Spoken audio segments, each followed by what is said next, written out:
This is a spaceship, a virtual spaceship, for travelling in time, fueled up and ready to go. Let's blast off on a journey to the Time Warp Tavern, a friendly pub with a difference. Join Russell and Lawrence there as they revisit their experiences of life as two young boys growing up in the 1960s. 5, 4, 3, 2, 1, 0. All engine running. Liftoff. What will they be talking about today?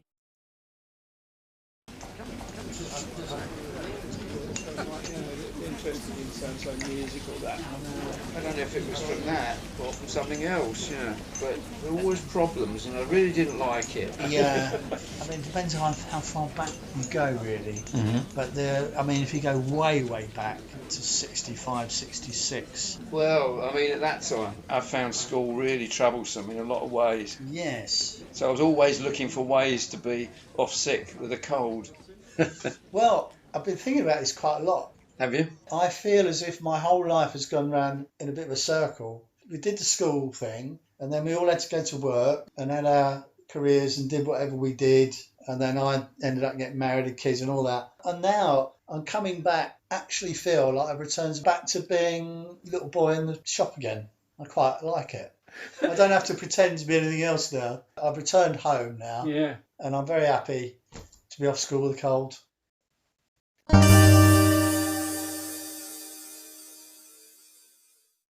So, back to the 1960s. It's Monday morning. It's time to get up to go to school. You really don't want to go. What comes into your head? Okay, so straight away, I'm 11 years old. It's November. It's pouring with rain. Yep. So then it's probably 8 o'clock in the morning. There's just slightest hint of a bit of a throat. So Mum comes up to wake me up. Time to get up. Oh, Mum. I'm not sure. I think I might have a bit of a... Oh, you got a bit of a throat? Yeah, I think I might have a bit of a throat. You're staying in bed, my lad. Yes! Did you put on your best sick voice? Absolutely. The sick voice came out. Was it genuine or was it just... It was kind of half genuine. It was like half genuine, hoping to be genuine. In the best possible sense, yeah. The thing was, being off from school, I used to kind of try and engineer it as much as possible. Yeah. But with your days off, was it initiated by you generally, or was it due to something your mum said? It had more validity if it was coming from your mum. Yeah, you can kind of embellish it. Play up to that, yeah. Well, I was quite lucky, really, because my mum was quite cautious. Yeah. So if there was a hint that you might not be that well, she would always err on the side of caution. Well, so that's right. exactly the same as my mum. She did the same thing. Felt like I had maybe a little bit of a cold coming or a sore throat or something like that. A bit headachy. It was like, Mum, I don't feel well. Yeah. Yeah. I think I might be all right, but I'm not sure.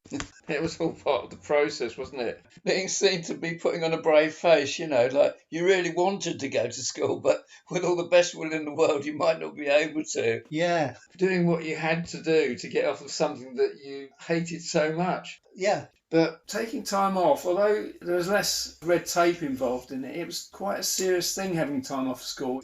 You weren't supposed to be enjoying yourself. No, that's right. And there used to be all these stories like, if you were off too long, the school board man will come round. Oh. Well, I think on one occasion I was off school with...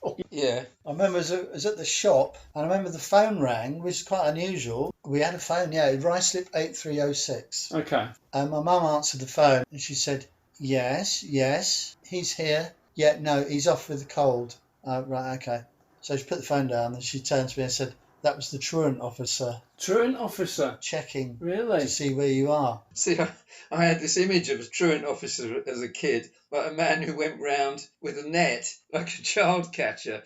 Yeah, policeman. If they sent the truant officer around, that's serious. Yeah. They might put you in prison, send you off to the slave trade somewhere. Yeah. Immediately I felt guilty, even though I genuinely had a cold. But your mum had corroborated it. Yeah, so it was fine. Okay, they're aware, I suppose they were more active coming out to people's houses and checking because Back in those days, though, when we were growing up, schools had to take you on trust. It's And not it- like now. I mean, you'd probably have some sort of debriefing session when you went back to school, because we didn't have a phone, for instance. Right. So they only knew why you were off school. When you went back. That's right. Obviously, if you're off for a longer period of time, you had to get a certificate from the doctor. But I mean, if it was just a few days. all you had to do was take in a sick note, when you went back, and hand it into the teacher.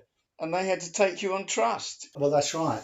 Yeah, I'm sorry Russell was away from school. He had a heavy cold. Not just a cold. No, heavy cold. He had a heavy cold. Well, you see, my mum had this sort of catch-all diagnosis for anything that sort of minor ailments, like it would be something like maybe I had a slight earache or a toothache or a little temperature or a slightly headachy cold. She'd put it down to neuralgia. You see, that's class, that is, because that takes it to another level. It was a thing, but it's never mentioned these days. It's just something that's gone off the radar. When you say neuralgia, it kind of implies hospitals and oxygen bottles. Does it? Neuralgia is absolutely, wow. So That would go on a sick note. So I'd hand that in when I went back to school. And, the teacher might look at you and maybe raise an eyebrow or something, But it had more weight behind it, Yes.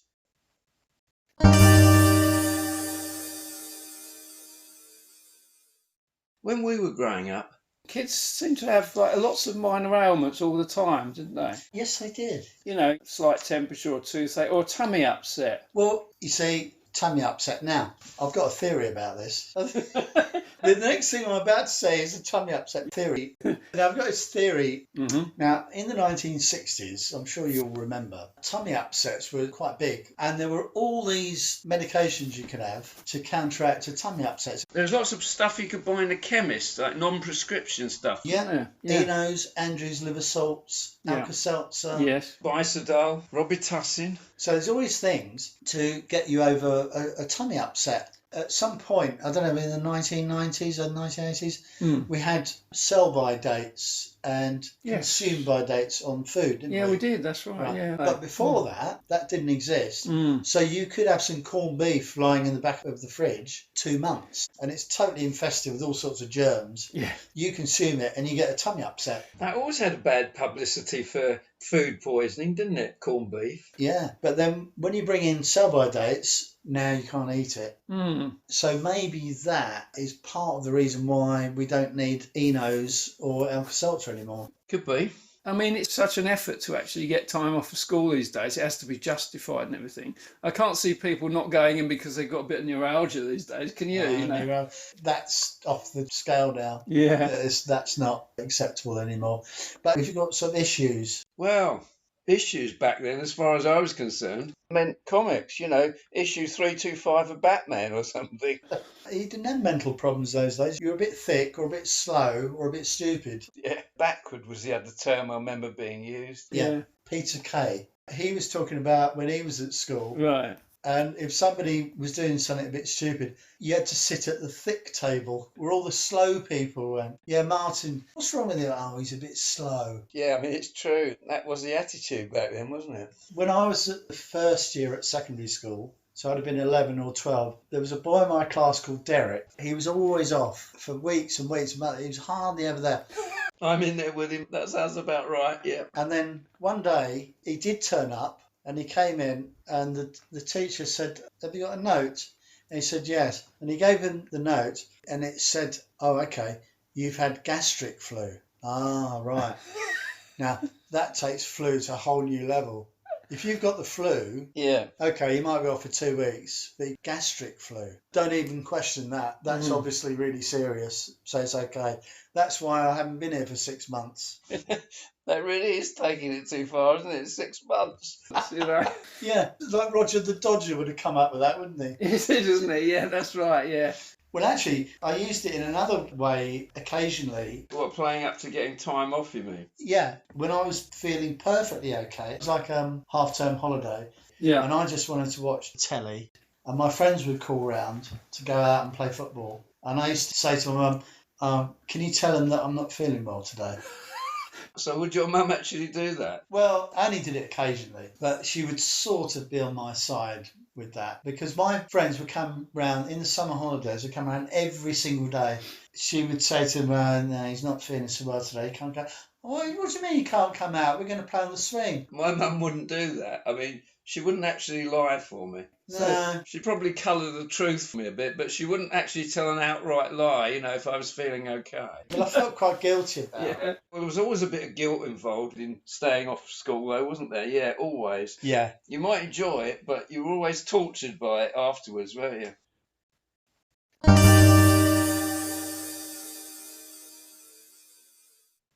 So you weren't feeling that bad. You were bad enough to be off school, but you felt okay. So you're in bed, groaning, and it's not likely you're going to go to school now. So at what point was it safe to relax a bit? After about half an hour, it's safe to get up, put my dressing gown on and go downstairs. What would you actually be doing at home?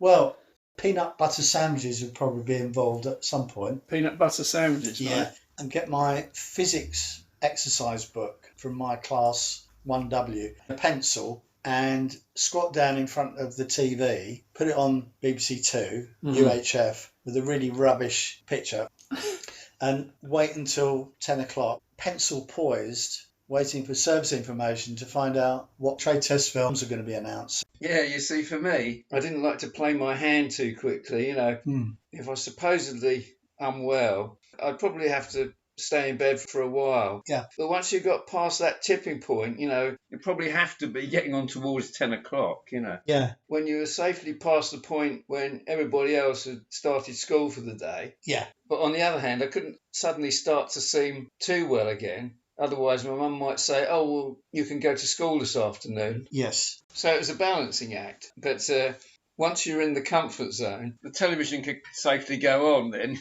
Yeah. BBC Two. Trade test transmissions with, during the gaps, they'll switch over to see what schools programmes are on. Yeah. They're basically driven by TV. Well, the thing was, for people like us, we grew up as the TV generation, didn't we, really? Yeah. We were always interested in, what was going on the TV during the day while we were at school, That was always a fascination. And if you were at school, you felt like you might be missing out on something. Yeah. It was always that special thing that you were able to witness something or do something that you normally wouldn't be able to do and that nobody else was able to do because they were at school. That was a part of it. But here I was with a bit of a cold, not much, slippers, pyjamas on. I gather that was a big part of it, having your pyjamas on. Oh, yeah, possibly a cup of tea. And I was in seventh heaven. And there you were, knowing that all your classmates were sitting in the classroom with an exercise book, scribbling stuff down. And there you were, kind of floating above them with grapes. That was always shorthand for being off sick, wasn't it? Having a bunch of grapes. If you're reading a comic or something, if somebody's in hospital, they'd have a bunch of grapes beside them. Yeah. I mean, as you say, it was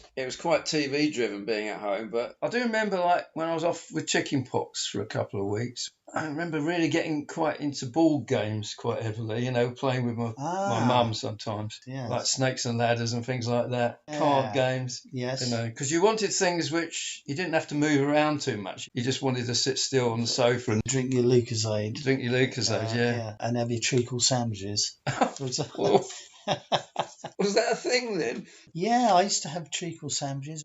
Oh. And I'd be in our little front room watching the telly. Yeah. And my parents would be in the shop, and then we had a couple of lady assistants occasionally. Oh, right. And they'd be constantly kind of coming in and out of the room, picking up provisions, going back into the shop. And there was something quite kind of comforting about the fact that there was something going on in the shop. And I was down this end watching colour receiving installation film, still with my pyjamas on and my dressing gown. So they had no idea what I was doing. Did your mum sort of come in from time to time to see how you were? Well, to be honest, not really. They were around and they were very close by. So. Yeah. So you had free reign of the television. Oh, yeah. That was what mattered after all, wasn't it? Yeah, it was largely driven by the telly. How often would you say on average that you were off from school, even if it was for a few days? Well, that's a very good question. I would guess maybe once per term or in a year, probably 2 or 3 times over a year maybe. Yeah, what would be the average duration of the time you were off? Oh, minimum a week. Half a week's very unsatisfying, isn't it? It's kind of frustrating because it's like nearly but not quite, isn't it? The exception to that might be if you felt unwell in the middle of the week. Oh, yes, well, that's different because that would go into the weekend then, wouldn't it? Yeah. That's fine. Yeah. Like if you felt unwell on a Wednesday morning, Yeah. you know you're cruising into the weekend then.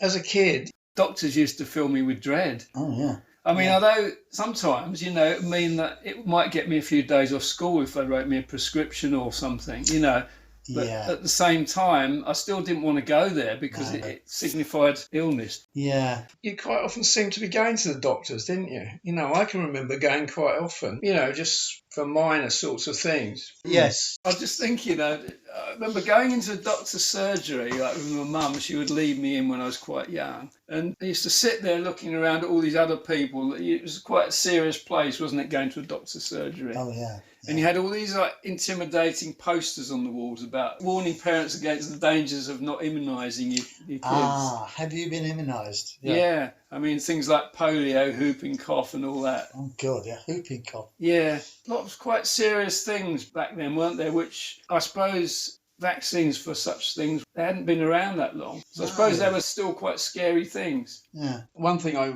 used to really hate as a kid, though, I was really scared of, was injections. Oh, well, I remember they had that thing where you go there one day and they do this kind of punch thing in your arm. Yes, that's And it's right. like 6 needles go in, Oh, and if you react to it, that means you've got the antibodies. Yeah. So I had to go back the next week and actually have the injection. Yeah. And I nearly fainted. I mean, I dreaded it. I remember having a series of injections when I was quite young, like about 4 or something, for a different number of things like polio and all those. Right. And then the thing you have when you're about 13 is a booster, isn't it? Yeah. I remember having that as well. I knew it was coming. Absolutely dreaded needles. Yeah. And as you say, Yeah. you almost faint, don't you? Oh. I remember the doctor putting the needle into my arm and I had to look the other way in order that I wasn't going to fall down or something. Yeah. I'd quite often be taken to the doctors to get something like cherry linctus, for a cough or something. But there are quite a few things which you didn't have to go to the doctors for, which was a bonus, Cheese linctus. Cheese linctus, yes, I remember the name. I was Name, lucky yeah. to avoid cod liver oil. Oh, no. I remember in the Beano, Yeah. if somebody had been naughty or bad, they would have to eat And castor cod oil. liver oil as a sort of a punishment. That's right, yeah. Come out of a bottle on a spoon and and they would be like holding their mouth open, they wouldn't hold they? their nose like that. Yeah,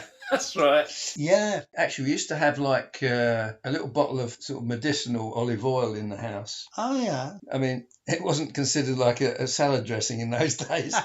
It was something that my mum would put in your ear if you had earache. Yeah. Totally different use. And you used to buy it from the chemist. I mean, it wasn't something you buy off of the deli shelf of the supermarket. We used to have Vicks chest rub and I you can could remember that. smell the fumes. Yeah, it was like a slightly menthol sort of vapour that used to come off of it, wasn't it? Yeah. that's And right. deep heat. All that. Oh, I remember that. Yeah, my parents used that quite a lot.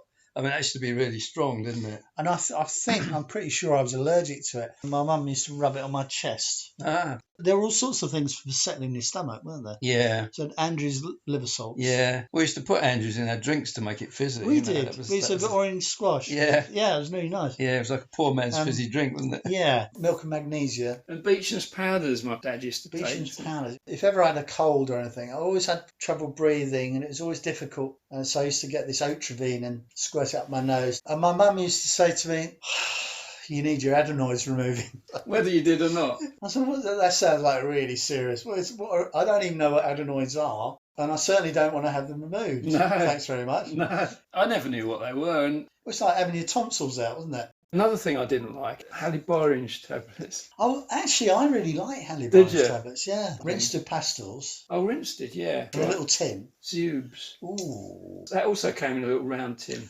Lozenges. hacks and tunes. Tunes, of course. Honey menthol and cherry menthol. That's right, yeah. I used to eat tunes sometimes, just normally. You feel quite guilty, don't you? Yeah. Just eating them when you're not ill. Yeah. The other thing you could buy, of course, if you were unwell, was Lucozade. Yeah. Just the smell of it makes you feel ill, doesn't it? And it had that sort of orange wrap around it, sort of plastic Yeah. wrap, didn't it? Yeah, which kind of reminded me of barley sugar for some reason. Yeah, that's right. Like boiled sweets.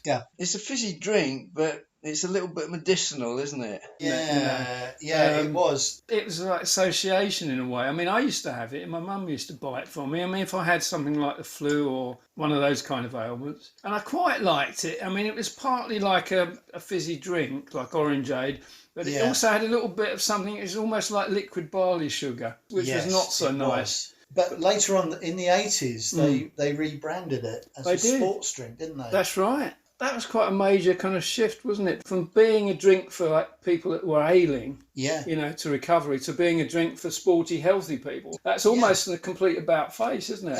Absolutely. And it Yeah. just shows you how vacuous marketing is. Yeah.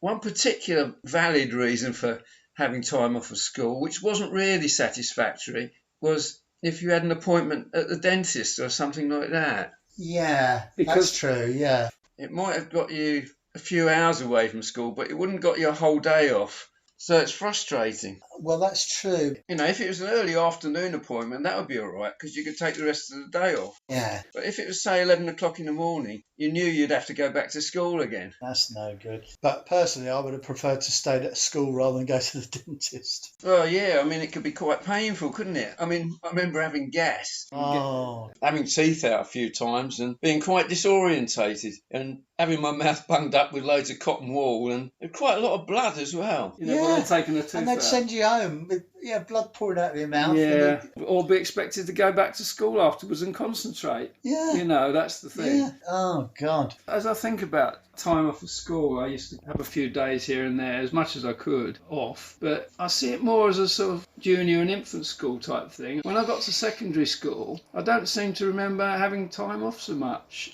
No, I think you're right. As I got older, there'd be less of that. I think with me, though, it was more a case of I stopped trying to get days off and just started playing the hop. That was Yeah. the thing. I think I just got fed up with pretending to be unwell. Right. So I just used to not go in. Yeah. I think that was the thing. Yeah. Can you remember the most serious thing you had to be off school with? I remember that chicken pox period when I was about 8 and I was off for a few weeks. And that was quite a big one for me. Yes, I had that, and I had mumps. Ah, I was very, very young when I had all of those, probably 6 or 7. yeah, I had measles. I didn't have mumps, but I remember the chicken pox period being quite good actually, because for parts of the time I remember not feeling that bad, so I was able to enjoy being off school, Yeah, But even if I was feeling perfectly okay, I still had license to stay off because, while I was in the contagious stage, I couldn't go back, which was great. so you're not really necessarily in any kind of pain. You probably feel a bit off colour. I remember it itched, chicken pox. I used to scratch Yes. it. And I remember Yes. my mum was always covering me with calamine lotion. Yeah, with a bit of cotton wool. Yes. Yeah. The best time to have a week off school would be just before the end of term break, because then you have your week off with a cold, Yeah. and then there's 2 weeks off. What about longer periods of time off then? Well, yeah. So this was 1969. Yeah. One day I got on my bike and had my football boots, and I said, I know what I'll do. I'll put them over the handlebars. When you stand up out of your saddle and really pedal hard Yes. to speed up. Yes. So my football boots started flying around and bouncing about. And then suddenly one of them got stuck in between the fork and the wheel and brought me to an abrupt stop. And I flew over the Ooh. handlebars, Ooh. crashed into the road. How did you land? Head first? I pretty much head first. Looking on the plus side there, that must have got you quite a bit of time off of school. Well, it was the summer holidays, so I was at home anyway. Oh, no. The thing is, you want to be able to move that sick period to the middle of term, didn't you, really? That would have been perfect. Oh, that's really ironic. Yeah, It happened in the summer holidays. yeah. Oh, no.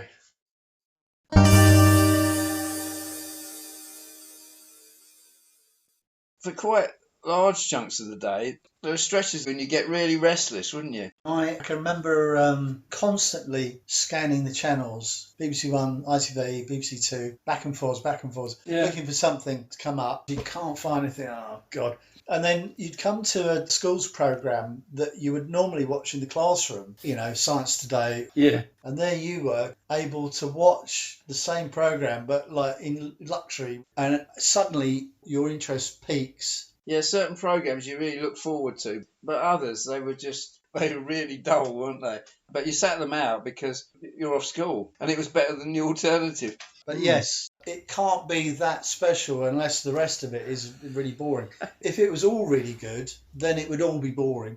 This actually comes through to the current day because if you really want to recreate the past, Yeah. if you're really going to recreate it the way it was, you have to have a cold you have to build in tedium and boredom, because that was an essential part of what we endured at the time. That's right. And these days, Yeah. in a slightly ironic way, I enjoy being bored because it takes me back to that time. It's postmodern reconstructed boredom, though. It's not old school boredom. Well, you know. well, Melvin, I like to think it is. Yeah, I mean, schools programmes were the main thing you had to watch, weren't they? Yeah. So switch on to ITV, and there'd be the test card with Herb Alpert or Acker Belt going on.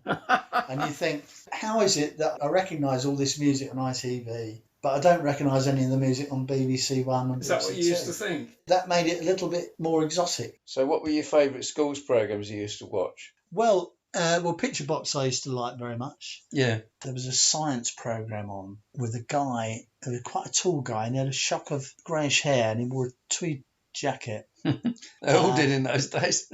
And he talked about atoms and molecules and things like that. And there was another guy who I think was Canadian, and he had a flecked jacket, like a sports jacket, bald guy. And I can remember him talking about chromosomes, and it was a science program with a medical bent to it. Yeah.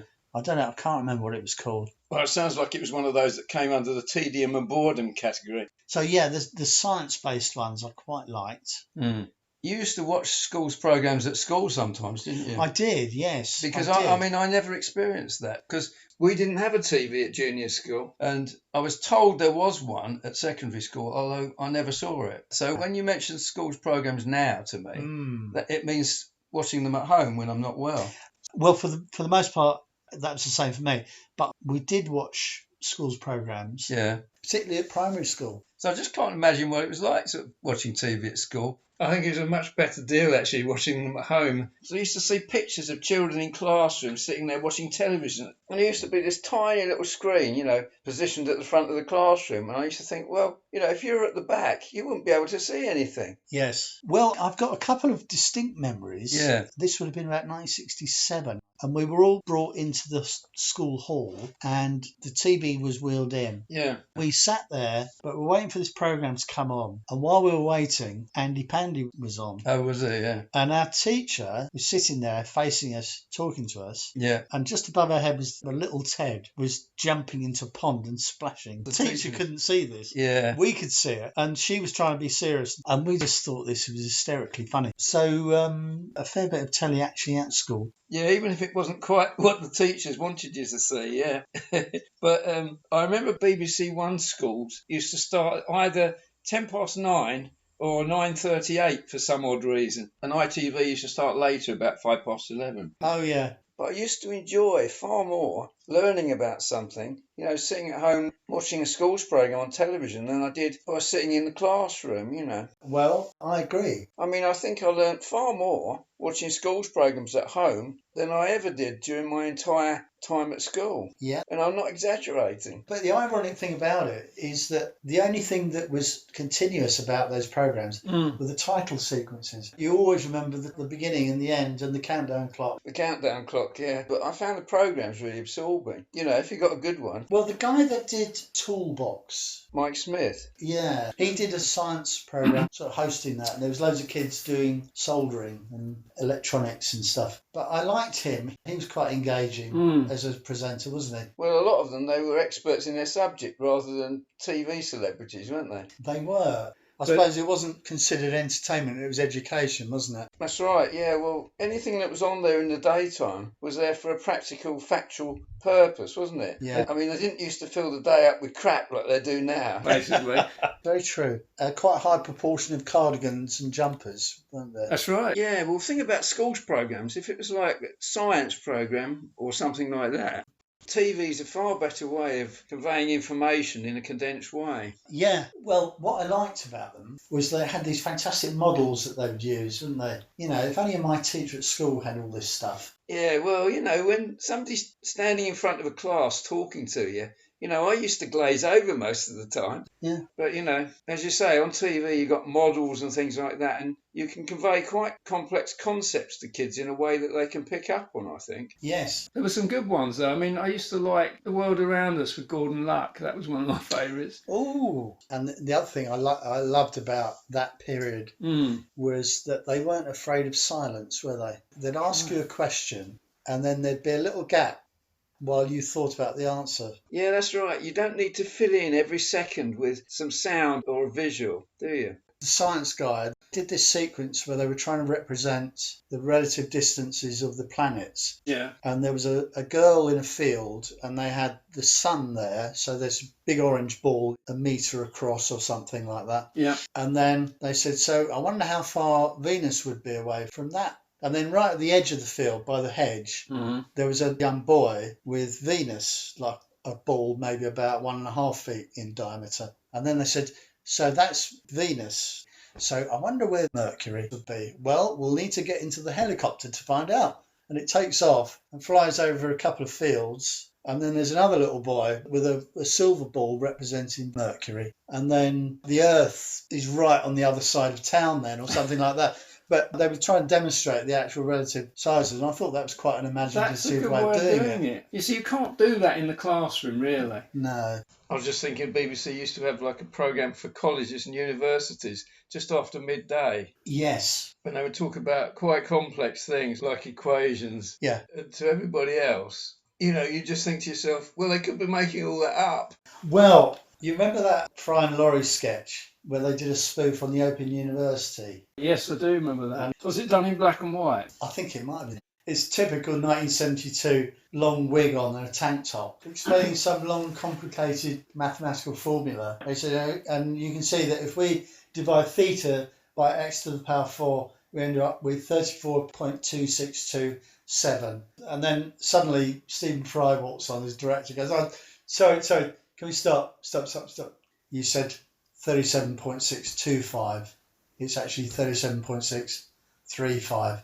And went, oh no, I can't believe it. Did I actually say that? And they just burst out laughing. And he ends up lying on the floor laughing his head off. That joke would probably get lost on modern audiences, wouldn't it? Because those type of programmes just don't exist on television anymore, do they? No. I remember the music programme. Music Time. There were various presenters over the years, but the one I remember in particular was in the early days, and it was a Canadian guy, dark-haired Canadian guy. Oh, yes, I know. Yes, with a tweed jacket, and he had a tie with horizontal lines on it. Every week we watched that programme. I thought, that bloke's wearing the same tie again. Every week he's got the same tie on. Of course, years later I realised they must have recorded all the programmes on the same day. I can still hear the sound of his voice. And they would always play a section where there'd be an animated bit, and they'd play some classical music. And I can remember him playing something by Petrushka, and it was like a Russian doll or something. They were quite nightmarish, those sequences, weren't they? Quite scary. Yeah. A bit Eastern European. I remember Peter and the Wolf being used on one of those once, actually, with puppets. But the presenters I remember most were Mary Griffiths and Ian Humphreys. Yeah.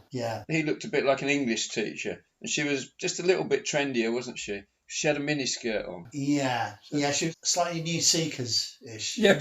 It's sort of like a bobbed hair, V-neck jumper. It was when square people were just trying to be a bit hip, Yeah, and of course, if you're a woman sitting on a stool playing the guitar, you have to have your legs crossed. Yeah, I mean, she wasn't exactly a pop singer, but she was like a folk singer, wasn't she? Which was a little bit more preferable. A little bit more hip. Yeah, you can kind of get away with it. Yeah.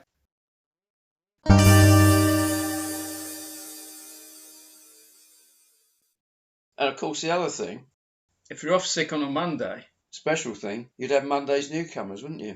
Oh, well, that was a real treat. That was when you felt you were being invited into this special club. Yes, not advertised in TV Times. So it's like, it's okay, we know it's you, so don't tell anyone, but we'll allow you to listen in. That's kind of how I saw it. I used to like to think I was a sort of privileged person. Yeah. But, you stumbled upon this thing and it was not advertised. So if ever I was at home, it was a regular habit. I'd have the TV tuned to ITV at a few minutes to 10. And then suddenly up would come this caption, Monday's Newcomers. I loved adverts anyway. So This was like getting a secret 20-minute programme just of adverts. And there was something slightly stark about it. It wasn't like you're watching it in the evening, and it had the little captions, didn't it? 10-second commercial, 20-second commercial. Mm-hmm. They used to sort of count you down, didn't they? Because you knew when you got to miscellaneous commercials that they were almost at the end then. So then you'd be flicking around looking for something else to watch, wouldn't you? Because next port of call will be Watch Your Mother at 10:45. Then all of a sudden, out of nowhere, Play School pops up. Play School, yeah. I mean, I carried on watching it even after I was too old to watch it because it was a programme and it was on, so... And then you get to lunchtime. Well, the regular fixture there was the 1 o'clock Welsh programme, wasn't it? Which was like something from Mars. Yeah. It reminded me of Space Patrol. When they landed on Mars, they couldn't understand what they're saying. It could easily have been French or German. You had no idea what was going on. Yeah. Just as it was coming up to 1 o'clock, you wouldn't have the normal BBC One logo coming up, BBC Cymru, wasn't it? It made it seem like there was a pirate channel which had just crashed into the airwaves, And the other thing I remember about that was they used to do the Eisteddfod. And you used to get Disco Down and Ryan and Ronnie did a programme in Welsh as well. Do you remember that? Yeah, I do. And what was there was a soap opera as well. It was a bit like the Newcomers, but like a Welsh version. Oh, of the Newcomers. The thing is, I would sit there and I'd watch all these things, and the fact that they were in Welsh didn't matter at all, No. I'd watch everything, Hedua, and it was like a little prelude to Watch Your Mother coming up at 1:30. And then you had this dilemma about Listen with Mother and Watch with Mother, because were they on at the same time? Yeah, I think Listen with Mother was 1:45. So I think you could still tune into both when they moved Watch with Mother to 1:30. Right, okay. So did you listen with Mother, did you? Yes. I did when I was very young, but when I found out there were Welsh programmes on at 1 o'clock, I used to put the telly on. Yeah. So, of course, you got the news at 1:25, and then after Watch Your Mother, a public information film. Always a public information film afterwards. Yeah. My very earliest memories of public information films. Oh, yeah. Can you remember Wear Something Light at Night? Yeah. And I think there's a lady in a white coat, and there's a guy playing a guitar. It's almost like a calypso. That's right. So think bright, wear something light at night. Drang. Wow. That's the one. I think when I was at that age, I didn't differentiate between public information films and adverts. No. They were quite often cartoons, though, weren't they? Yeah. They were the ones that grabbed you as a kid. Yes. And then another very early one, the one about litter in the countryside. Follow the Country Code. Yeah, there was one version of that which seems to go on forever. I think they had different edits of them because there was a short one. And I remember seeing it in the cinema one day and I was thinking, this is what we see on telly, but it was in colour. Right. I mean, most of the ones I remember from my earliest memories were generally either road safety or not talking to strangers. Yeah, don't talk to strangers. Yeah. But that's the last thing you want to do. It's always portrayed as a man with a bag of sweets offering them to you. It was never spelled out, though, was it, why you shouldn't talk to them? Yeah. Because they were injecting poison into the sweets. Is that what you used to think? Yeah, that's why. There was one that was a cartoon, I think. It had this sort of slightly shady-looking man in a trilby hat hanging around, sort of lurking outside a garden gate or something where a kid was playing. Yeah. And they always used to say about refuse if they offer you sweets or something. And I used to think, why is that, That's why. So now I know. It's because they're poisoned. You've just made me think about another public information film, which was about careers. Yes. And it wasn't a video. They were just like still images of a young teenage couple sitting around a table, pondering on what their career should be. Oh, yes. And then there's a plate with some... I remember that one. They were prune stones. Prune stones. Yeah. And the girl goes, tinker, tailor, soldier, sailor...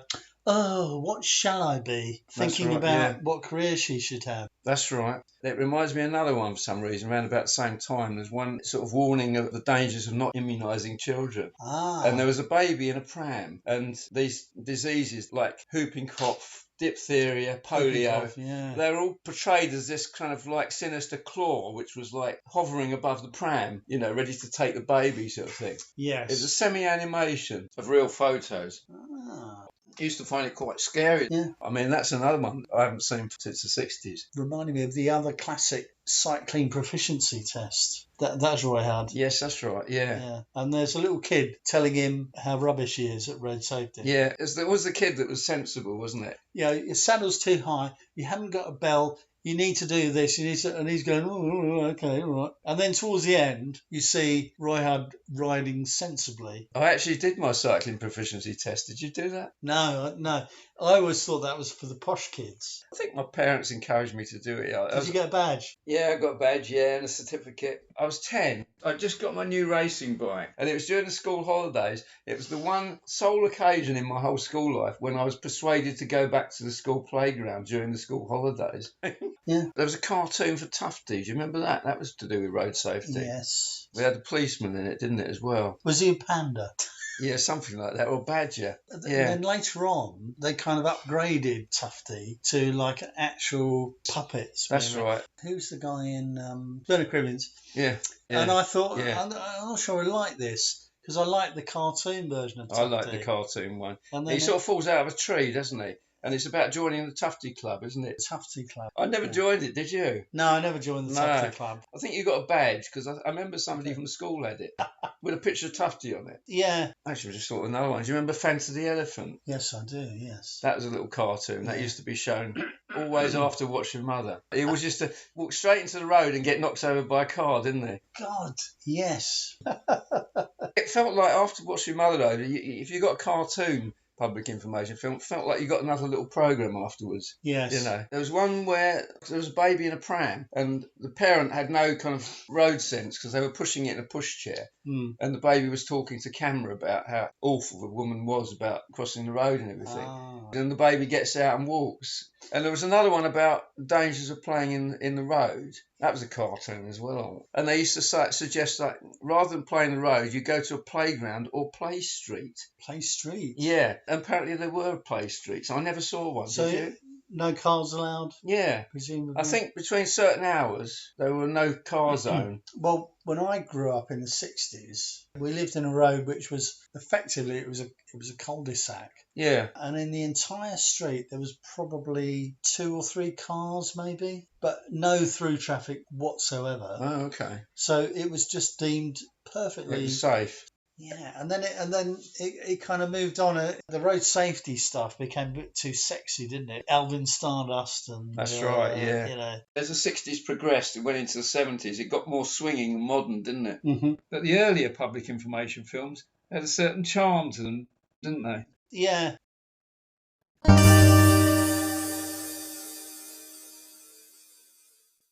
Then at about 2 o'clock or just after, be back to school's programmes on television, wouldn't it?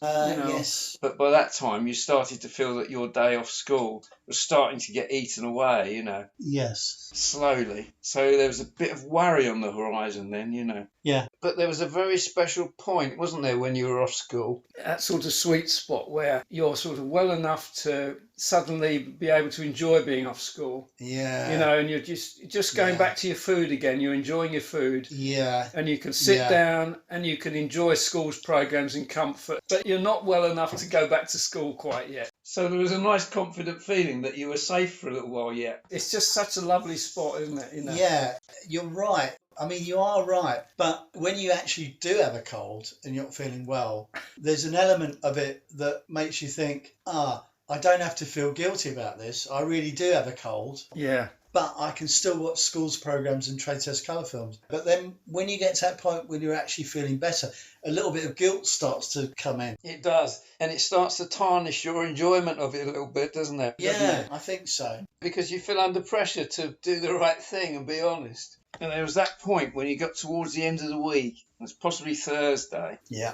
You know, you're starting to feel a bit better. And you were thinking, I really don't want to go back to school for one day on Friday. No way. You know. I'd do anything to avoid going back on the Friday. Yeah, so you have to keep the fake voice on. You know, and my mum would be regularly monitoring me, you know, and she'd be saying, how are you feeling? I'm not too bad, you know. I think I'll make it till Saturday. Yeah, but it was like I wanted to be seen that I was struggling to try and go in for Friday. But due to circumstances out of my control, I really wouldn't be up to going in. Oh, I think you can have that other day off. I can remember saying to my mum, I'll be all right by Monday. Yeah. Like I had a crystal ball or something, you know, just so I got that other day off. The other thing was, as you got towards the end of the week, there was a balancing act to be done, wasn't there? Absolutely. If, say, by Thursday, say your mum encouraged you to go out a little bit to get a bit of fresh air and to start to acclimatise yourself, you had to be careful, because if you saw your friends, you couldn't be seen to be looking too well. Otherwise, it might get back to the school that, oh, he played out with me yesterday. Yeah. So there's all that as well. Then you had to manage the transition into Saturday. Yes. Because by Saturday Yes. you're feeling perfectly okay. Yes. You want to do all the things you normally do. That little overhang of, I don't want to look too clever here. But by the other token, You want that full weekend to enjoy yourself normally, don't you? Before you go back. Yeah. Well, I still remember primary school. I was off school with a cold. And I remember Friday afternoons we would go to the swimming baths. Coach would come and pick us up. Yeah. And I thought, it's nearly 3:00. They'll be coming back in the coach soon. I remember going to the window, the front of our shop upstairs, and looking out. And I saw the coach come round and drive past me. And I looked in and I could see all the boys in my class. And I'm thinking, this is like watching the television. I wasn't in their world anymore. like an out-of-body experience, yeah. I'm supposed to be there. But by 4:00 on Friday afternoon, By the time the other kids were coming home with their school uniforms on, you think, Yeah. the week's over now, I can start to ease into that normal life. Yeah. but it also felt like someone flicked a switch and it was back to normal, and you knew it was school again on Monday. Yes. And there was no way you could get out of it this time.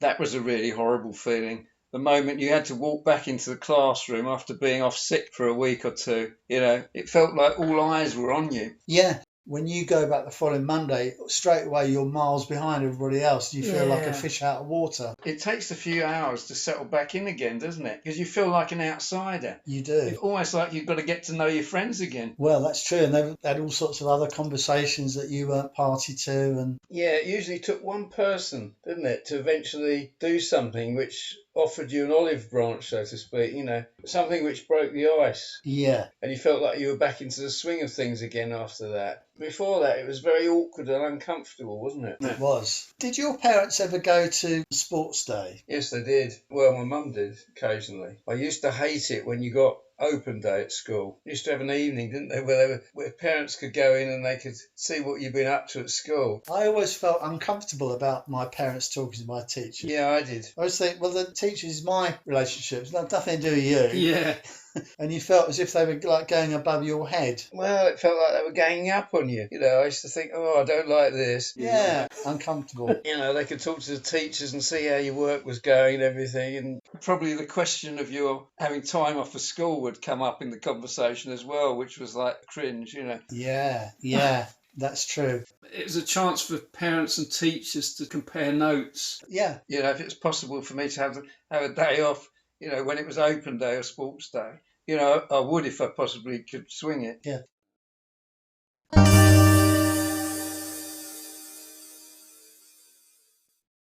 I've carried that sense of being off sick with a cold all the way through life with me, That sense of like exclusive time out of the normal routine. yeah. Even now, I like to have that sense on a Monday morning. If I'm not doing anything, just that feeling that I know that most people are actually working on Monday. That is exactly right, and that's why I always like to come here on a Monday, or if I'm going out for a walk with a friend locally, I always want it to be Monday, because I'm walking in the countryside and I'm thinking everybody else is hurtling towards work and going into the office, and here I am. That's right. And there's that feeling of exclusivity about not having to work on a Monday. Yeah, there's a sort of stillness to Monday morning. It's Yeah, like everything's yeah. back to normal, except that you're privileged not to. Exactly You know. right. Exactly right. It's always been there, but sort of, it's like we've taken it out of the loft now and dusted it off and brought it back. Given it official status. Yeah. It's just like wanting that bit of time outside of the norm, what everybody's doing. And there we must leave them. Time to go home now. Why not pop in again soon to revisit some more old memories at the Time Warp Tavern. Last orders, please.